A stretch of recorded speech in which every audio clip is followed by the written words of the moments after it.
Hello guys, welcome to part 8 of my Sekiro walkthrough. In this episode, we're gonna head back to Hirata Estate and keep pushing forward on this route. We're gonna take down a mini-boss, then fight the game's second main boss. And on top of that, we're also gonna pick up another really cool Shinobi tool. So yeah, stick with me.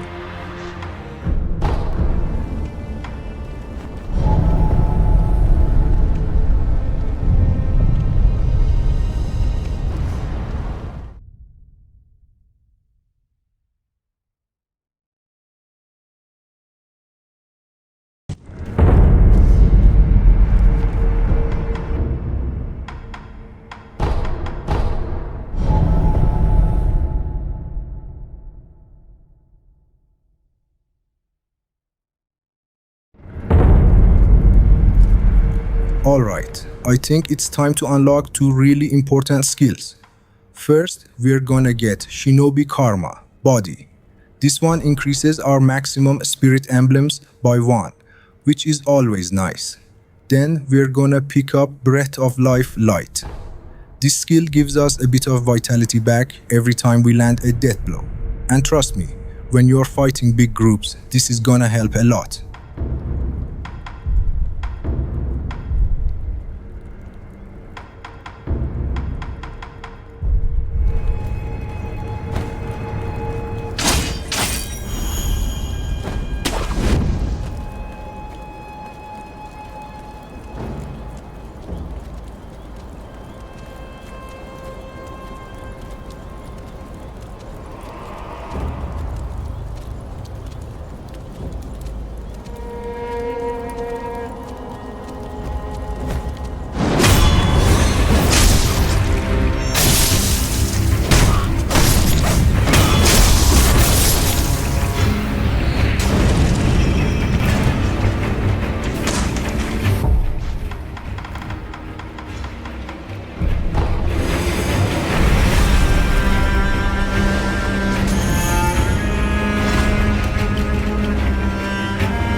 父上。お前か。不覚を取った。このわしも手当てはよい。この傷ではそれより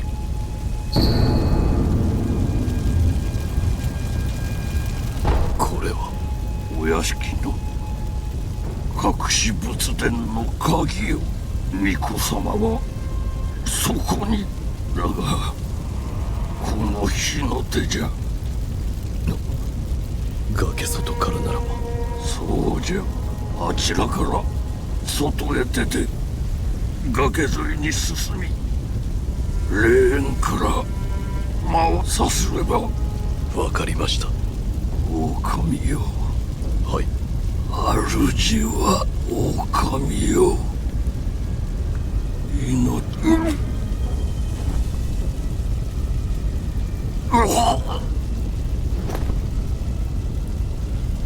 父上。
Nothing in Sekiro feels as satisfying as taking down these filthy Shinobi hunters. These guys are absolute nightmares. If they catch you off guard, they're gonna mess you up real fast. Most of them drop heavy coin purses, so yeah, they're just paid killers. They're doing this for the cash. And the best part, one of the most satisfying finishers in the whole game is designed just for these enemies, especially when you land it right after a clean Mikiri counter. You gotta admit, that moment feels so good. These guys have ruined my day way too many times in this game. So yeah, every single death blow on them, totally deserved.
Alright, so right here, we've got one of the really cool Shinobi tools.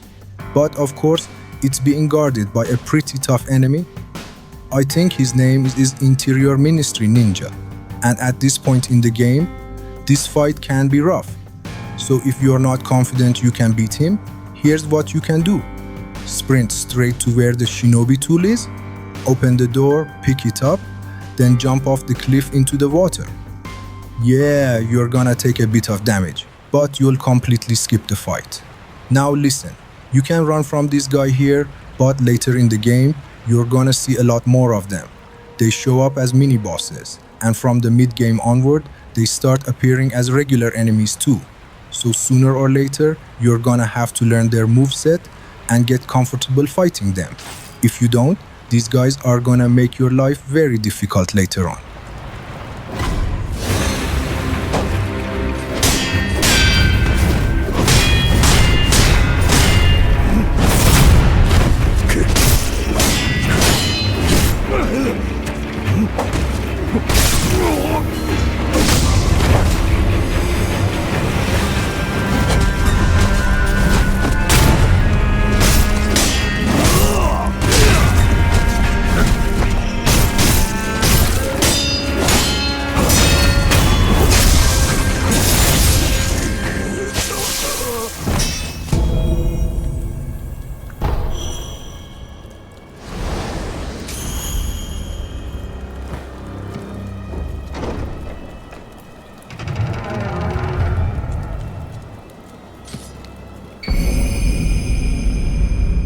If you've played Elden Ring, you're probably familiar with the Ash of War called Raptor of the Mists. The prosthetic tool we just picked up, Mist Raven Feathers, works in a very similar way. In Elden Ring, if you used it at the right moment, your character would vanish upward, then come crashing down on your enemy from above. But in Sekiro, this tool actually feels even better. If you press the prosthetic button at the right time, you don't just dodge. You literally vanish like mist, then reappear in the direction you choose. And right after that reposition, you can instantly turn it into an attack. Once you get the timing right, this thing feels so clean and powerful.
The next mini-boss we're gonna fight is Juzou the Drunkard. And yeah, he's surrounded by a bunch of really annoying enemies. Now, this samurai standing here, he's not here for no reason. Juzou is positioned in a way that makes it impossible to land a stealth death blow on him right away. So here's the strategy. First, you need to clear out all the enemies around him. While you're doing that, Juzou is gonna spot you. He'll leave his original position and start chasing you. That's exactly what you want.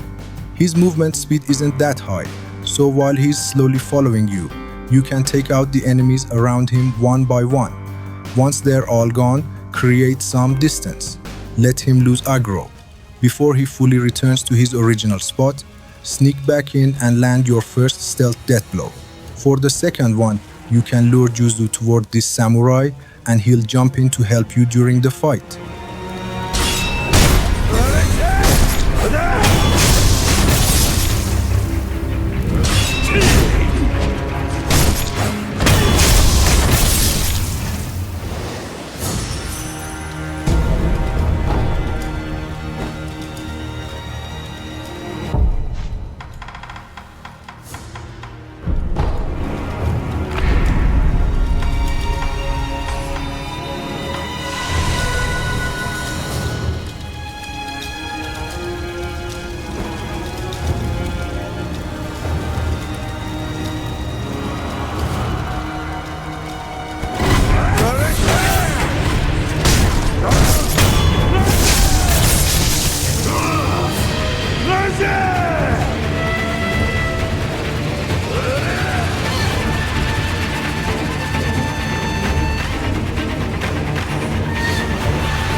我こそは野上元帥国取戦の芦名衆が一人よ。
フクロウのせがれか。わしは恐ろしきものを見た。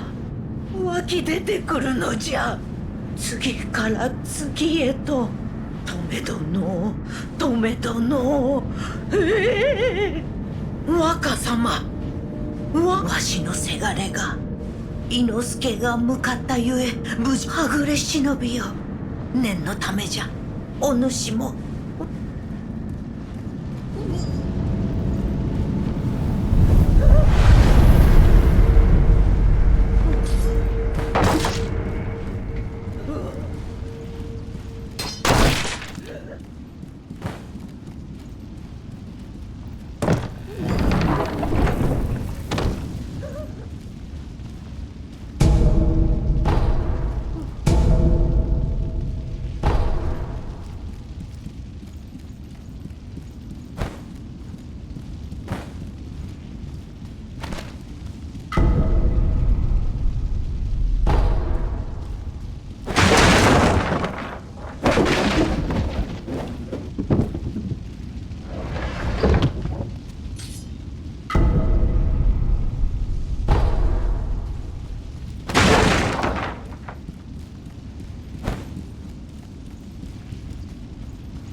この先へ行くのは恐ろしき現術種ならしがなければこれをわずかだが。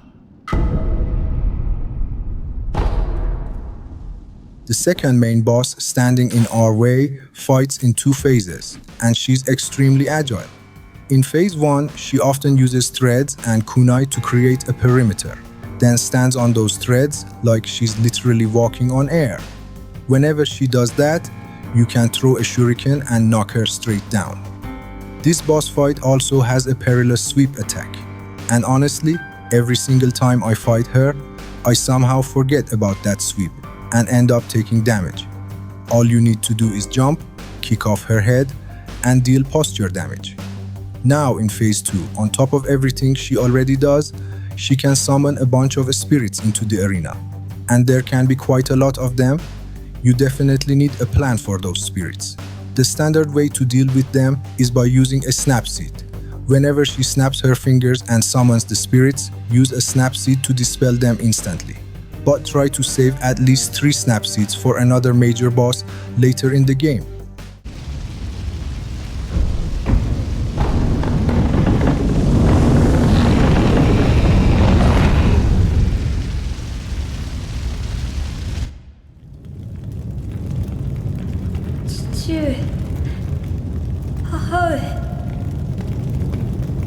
少女よ、みんなどこへ行ったのだ。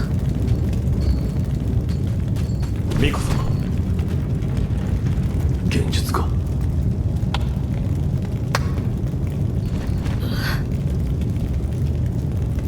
久しいな、フクロウのせがれよ。お嬢殿、言ってください。そなたは。なすべきことをなすのです。わかりました。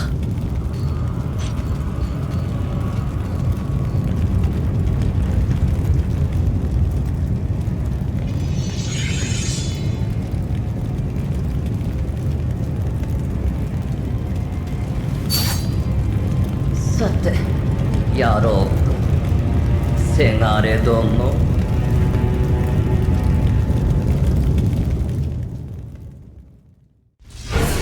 お嬢殿、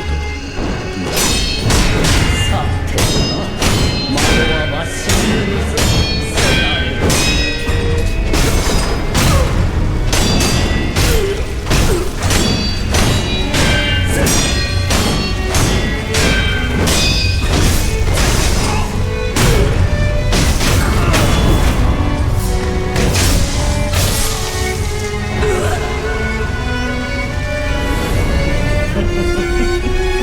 やるじゃないか、せがれ殿。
腕を上げたね、狼。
私のため、そなたは戦ってくれた。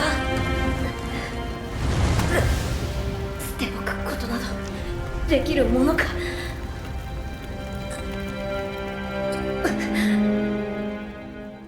狼よ、我が血と共に生きてくれ。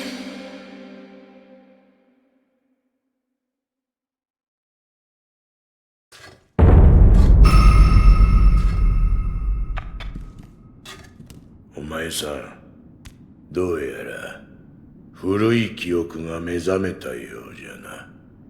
ああ、巫女様を見た。そうかい。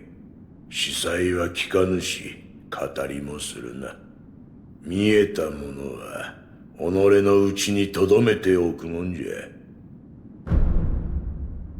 仏師殿はそこの仏で何かが見えたのか。お前さん、人の話を聞いてたか。どうなのだ。炎じゃ。炎。何を備えようともそれしか見えん。一面の芦名を焼き尽くすような炎。それは。この話はしまいじゃ。